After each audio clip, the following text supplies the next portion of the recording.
Assalamualaikum warahmatullahi wabarakatuh.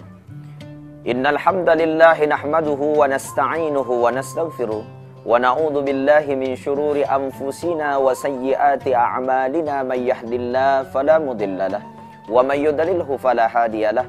Asyhadu an la ilaha illallah wahdahu la syarikalah wa asyhadu anna Muhammadan abduhu wa rasuluhu la nabiyya ba'dah. Allahumma salli salatan kamilah wa sallim salaman tamman ala sayyidina Muhammadin alladhi tanhallu bihil uqadu wa tanfariju bihil qurabu wa tuqada bihil hawaij wa tunalu bihil ragaibu wa husnul khawatim wa istasqal ghamamu biwajhihil karim wa ala alihi wa sahbihi fi kulli lamhatin wa nafasin bi'adadi kulli ma'lumillah. Pemirsa TV One dimanapun berada, mudah-mudahan Allah Subhanahu wa Ta'ala senantiasa memberikan kita kesehatan. Allah Ta'ala menitipkan kita barokah, sehingga perjalanan hidup kita senantiasa berjalan di atas ridho Allah Ta'ala. Karena tujuan daripada manusia hidup di dunia tidak ada yang lain hanya untuk mendapatkan ridho dan maghfirah dari Allah Subhanahu wa Ta'ala.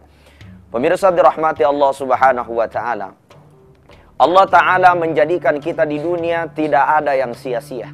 Semua telah Allah atur dan rancang dengan baik, sehingga kita diberikan aturan-aturan menjalani hidup. Bila aturan itu dijalani dengan baik, maka kita akan mendapatkan keselamatan dan kebahagiaan.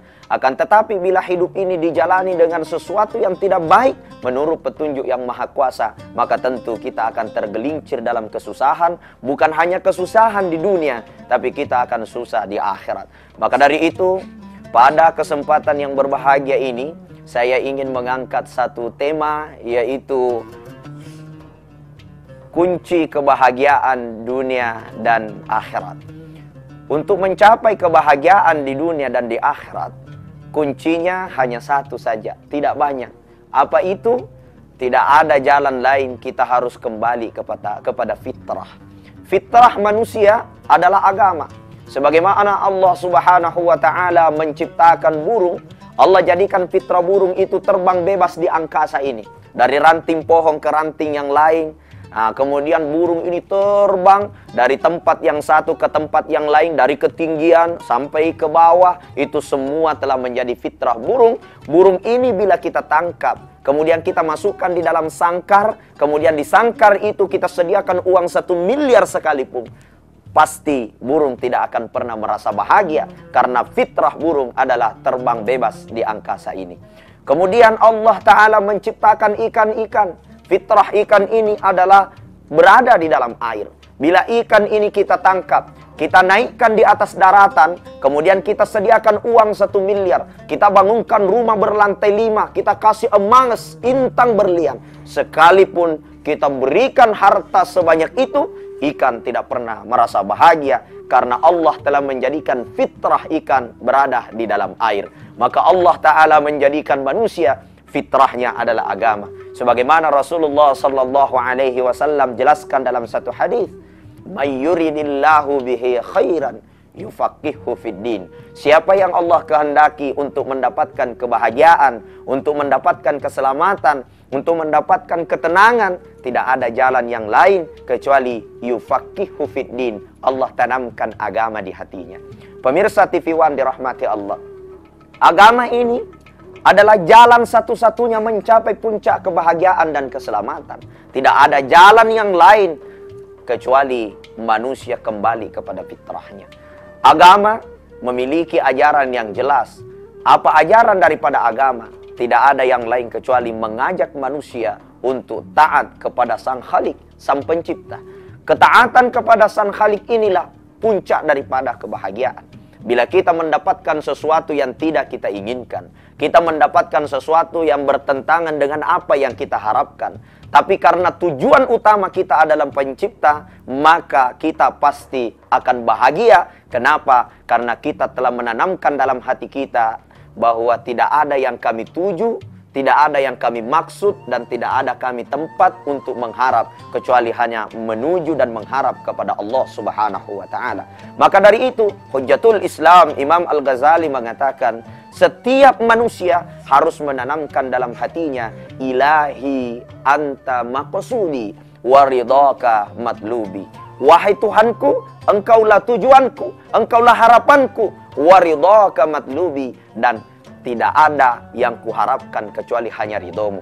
Kalau engkau ridho ya Allah kepada diri ini, entah neraka pun membuat saya bahagia.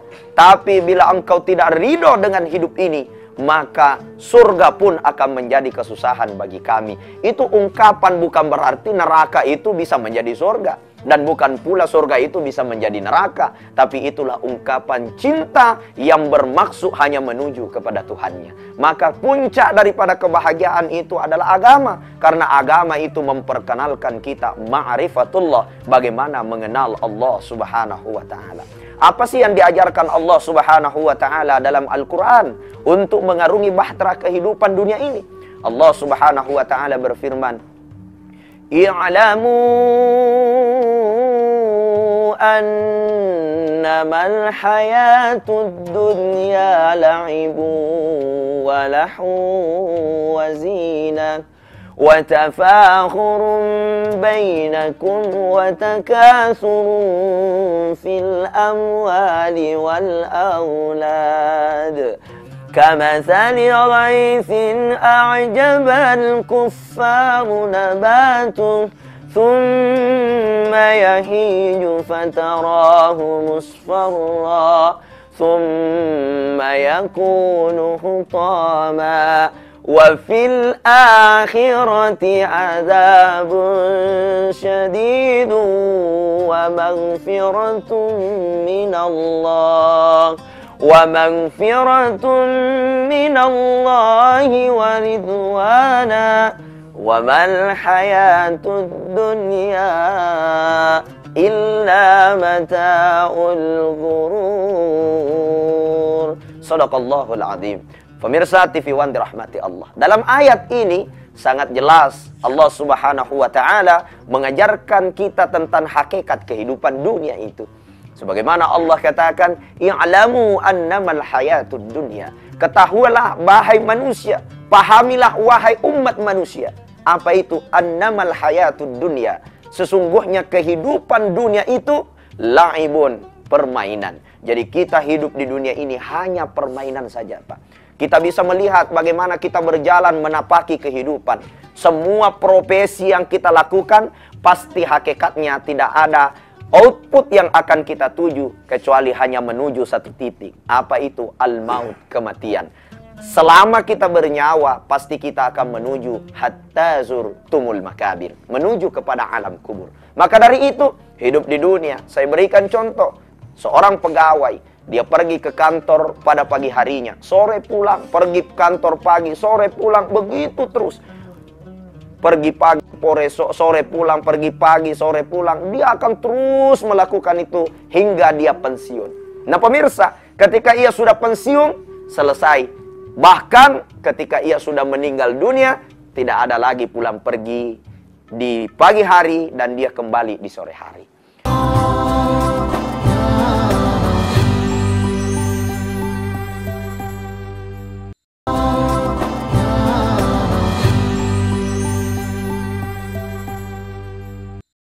Dan begitu pekerjaan yang lain. Seorang petani, ya, pada pagi harinya dia pergi ke sawah, sore pulang, pagi pergi sawah, sore pulang, kemudian tiba waktu panen, selesai panen dijual, selesai dimakan, habis, meninggal dunia, selesai. Begitupun dengan profesi-profesi yang lain. Seperti halnya dengan seorang guru, pagi mengajar, sore pulang, mengajar, sore pulang, pagi pergi mengajar, sore pulang, malam tidur, terbangun, hingga ia pensiun, hingga ia meninggal dunia, selesai. Karena output kehidupan akhir kita adalah hatta zurtumul makabir, menuju ke alam kuburnya Allah Ta'ala. Nah, ketika kita memahami arti sebuah kehidupan, apapun profesi kita, apapun pekerjaan kita, apapun yang kita lakoni dalam kehidupan ini, maka pasti dan pasti kita akan menuju pada titik itu. Sehingga dunia ini kita tidak akan menemukan benang ujung yang akan kita tuju. Dan kita tidak bisa menemukan tujuan yang hakiki di dalamnya. Semua bisa berubah sesuai dengan kehendaknya. Maka siapa yang menjadikan dunia sebagai tujuan, maka yakinlah tidak akan menjumpai kebahagiaan. Maka dari itu puncak kebahagiaan memahami dunia sebagai permainan.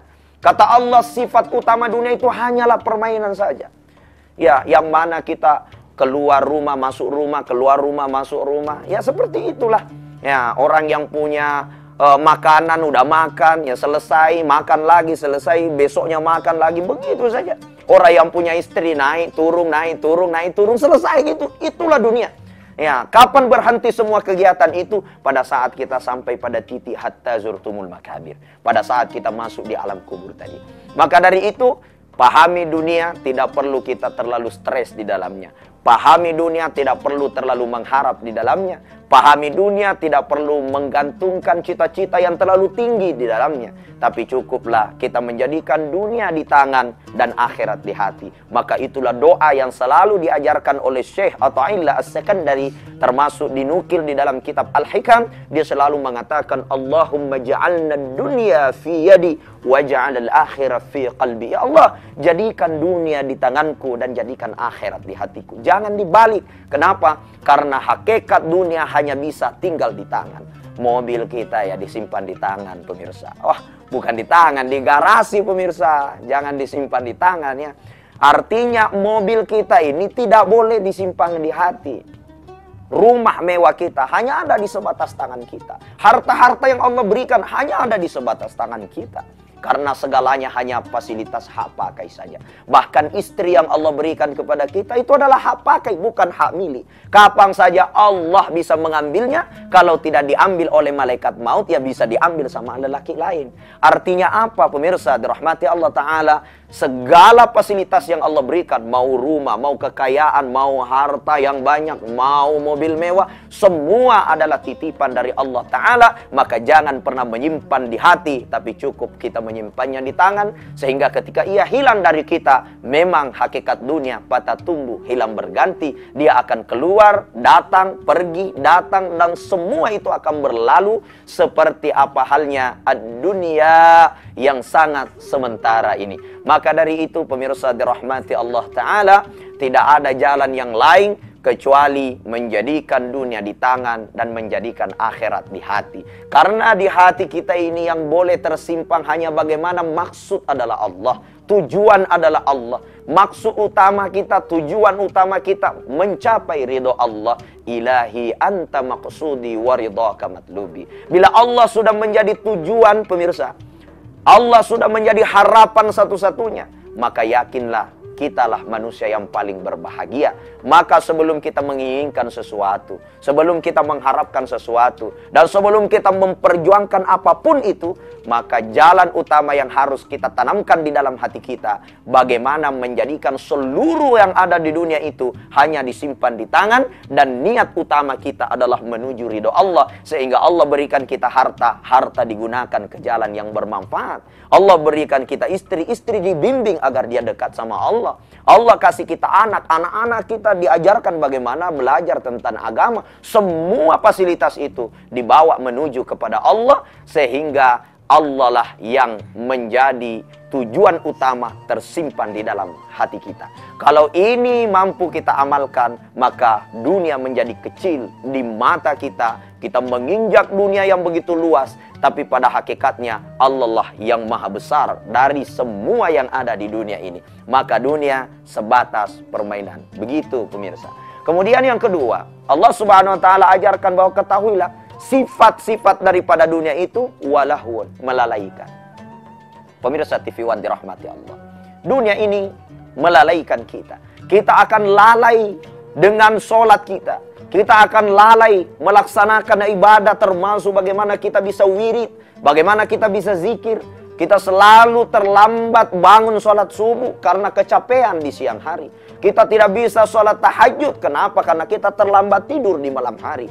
Bahkan kita tidak bisa sholat duha karena kita harus buru-buru untuk mengejar pekerjaan dunia kita. Semua tidak bisa kita jalankan dengan baik. Pekerjaan-pekerjaan kita disebabkan karena kenapa? dunia ini walahun, penuh dengan sifat melalaikan. Maka dunia ini akan membuat kita selalu lalai kepada Allah.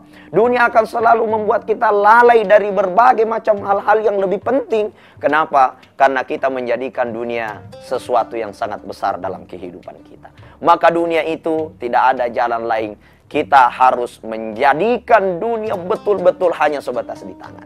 Kenapa? Karena kalau tidak, dunia akan melalaikan kita. Dunia akan menyebabkan kita celaka dunia dan akhirat. Kenapa? Karena kita tertuju kepada dunia yang selalu membuat kita jauh dari Allah Subhanahu wa ta'ala.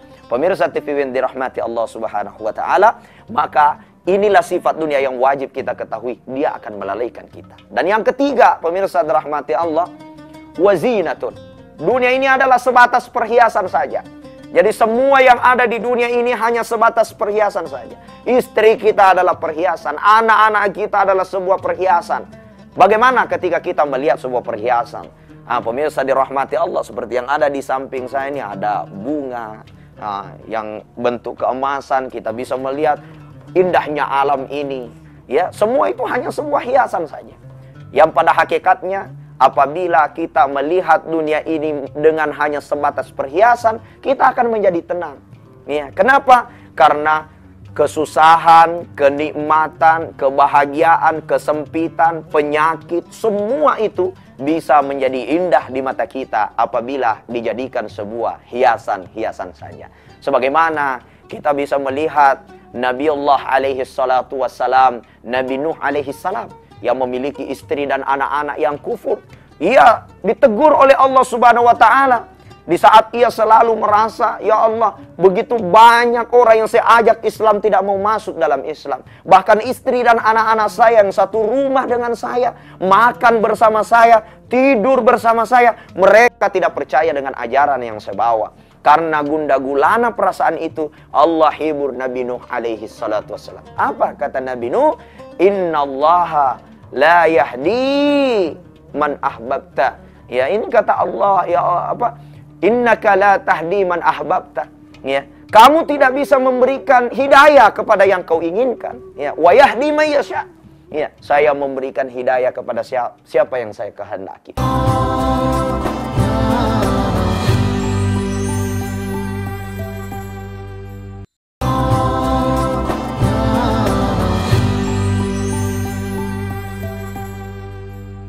Begitupun Nabi Shallallahu Alaihi Wasallam di saat dituruni ayat ini, pada saat menginginkan pamannya bersyahadat di saat sakaratul maut, Allah pun menegur dengan kalimat yang sama, bahwa wahai Muhammad, la tahdi man ahbabta, kamu tidak bisa memberi hidayah yang kau inginkan, tapi yang memberi hidayah itu adalah saya. Sehingga ketenangan Nabi Nuh, ketenangan Nabi Muhammad SAW, dan ketenangan para nabi dan rasul dengan datangnya petunjuk ini, sehingga ia senantiasa berbahagia.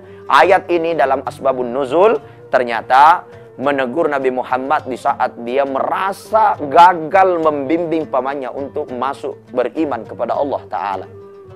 Begitupun ayat ini menjelaskan tentang para nabi-nabi yang lain yang gundah gulana mengajak kaumnya untuk beribadah, tapi hanya segelintir untuk mengikuti akidah dan keyakinannya. Maka dari itu kita harus menjadi hamba-hamba Allah yang menjadikan setiap yang nampak hanya sebatas perhiasan saja. Damai hidup ini. Semua sebatas hiasan-hiasan saja. Melihat anjing, mampu kita melihat Allah, bahwa begitu indahnya Allah menciptakan anjing-anjing itu. Kita melihat kucing, hewan-hewan yang lain, kita mampu melihat hanya sebatas ciptaan Allah yang hadir untuk menghiasi kehidupan dunia kita ini. Begitupun kita menatap diri kita hanya sebagai hiasan-hiasan saja. Yang mana ada waktunya dia berbunga, ada waktunya dia layu, ada waktunya kita sehat, ada waktunya kita sakit. Hakikat perhiasan tidak lama, dia akan pergi seiring dengan waktu, dia akan indah dan mekar seiring dengan waktu. Demikianlah hiasan kehidupan ini. Maka hakikat dunia hanyalah sebatas perhiasan. Kemudian yang keempat, ketahui kehidupan dunia ini, kata Nabi Sallallahu Alaihi Wasallam, ya, bahwa dunia ini dilahirkan oleh Allah Subhanahu Wa Taala. Dikatakan dalam satu hadis, ad-dunya mazra'atul akhirah. Dunia ini adalah tempat bercocok tanam menuju ke akhirat. Maka keempat daripada ayat surah Al-Hadid ini, Allah Subhanahu wa Ta'ala menjelaskan tentang kehidupan dunia itu, hakikatnya tidak ada yang lain kecuali watafakhurum bainakum watakatsurum fil amwali wal aulad. Itu kata Allah, dunia ini sifatnya hanya berbangga-bangga, bersombong-sombong, mengangkat diri, membesarkan diri. Tentang apa? Tentang banyaknya harta, tentang banyaknya anak-anak, tentang kesuksesan keluarga, tentang banyaknya fasilitas-fasilitas duniawi yang Allah berikan kepada kita. Itu hakikat dunia, Pak. Ketika kita berjumpa dengan saudara yang lama kita tidak pernah ketemu, kita pasti bukan langsung menanyakan bagaimana sholatnya, bagaimana ibadahnya, bagaimana puasanya. Bukan itu yang kita tanyakan. Bagaimana sedekahnya. Bukan itu yang kita tanyakan. Pasti yang keluar dari mulut kita, kalau bukan mulut kita, mulut dia yang keluar kepada kita. Apa bahasa yang dia katakan? Bagaimana anak-anaknya jadi polisi kah, jadi tentara kah? Udah berapa anaknya? Atau dia bertanya, udah berapa rumahnya? Atau dia bertanya, sekarang jabatannya apa gitu. Jadi semua hakikat pertanyaan output kehidupan dunia itu adalah bagaimana watafakhurum bainakum watakatsurun fil amwali wal aulad. Hakikat daripada dunia itu tidak ada yang lain kecuali berbangga-bangga dan bersombong-sombong, membesarkan diri kita tentang bagaimana kehidupan dunia itu. Jadi mari kita menjadikan dunia ini sebagai mazra'atul akhirah, tempat bercocok tanam menuju akhirat. Tidak ada jalan yang lain kecuali kita harus menjadikan hal itu tujuan utama. Maka dari itu pemirsa dirahmati Allah, ingin saya jadikan sebagai pesan pada kesempatan yang berbahagia ini kepada seluruh yang hadir, yang ada di rumah, yang menyaksikan Assalamualaikum Nusantara TV One ini. Pertama, kita menjadikan dunia ini hanya sebatas permainan saja. Kita hanya bermain-main saja, yang pada suatu saat kita akan pergi meninggalkan permainan ini. Kemudian yang kedua, kita jadikan dunia ini hanyalah sesuatu yang bukan tujuan, sehingga kita tidak terlalaikan, karena hakikatnya dia akan melalaikan kita. Dan yang ketiga, kita harus mengetahui bahwa dunia hanya sebatas perhiasan. Hiasan-hiasan saja. Yang namanya perhiasan tidak ada yang abadi. Kullu man 'alaiha fan wa yabqa wajhu rabbika dzul jalali wal ikram. Hanya Allah yang kekal abadi, dan hakikat dunia semua akan sirna pergi meninggalkan kita. Kalau harta kita bukan kita yang tinggalkan, harta tinggalkan kita. Istri kita kalau bukan kita tinggalkan, istri tinggalkan kita. Rumah kalau bukan kita tinggalkan, rumah yang tinggalkan kita. Dan dunia ini kata Allah, watakatsurun fil amwali wal aulad. Kita ini hanya berbangga-bangga tentang banyaknya harta, banyaknya anak-anak, tentang bagaimana popularitas dunia kita. Kemudian setelah itu Allah Subhanahu wa Ta'ala mengingatkan kepada kita. Apa kata Allah? Kamatsali ghaisin a'jabal kuffaru nabatuh thumma yahiju fatarahu musfarra thumma yakunu khutama wa fil akhirati azabun syadidun wa maghfiratun minallah. Hakikat dunia itu seperti bunga yang tumbuh mekar, kemudian terjadi layu, kemudian selesai itu kita akan kembali kepada Allah, menghadap tiga. Apa itu? Pertama, di akhirat itu akan datang adzabun syadid, hukuman yang besar. Kepada siapa? Orang-orang yang tidak menjadikan dunia seperti apa yang saya jelaskan tadi. Yang tidak menjadikan dunia sebagai permainan, tidak menjadikan dunia sebagai sesuatu yang melalaikan, tidak menjadikan dunia sebagai perhiasan, tapi yang menjadikan tujuan dunia itu sehingga dia menghalalkan segala cara, maka dia mendapatkan adzabun syadid. Ini yang pertama di akhirat. Yang kedua, wa maghfiratun minallah, di akhirat ada ampunan. Jadi ketika kita mampu taat kepada Allah, maka kita mendapatkan ampunan.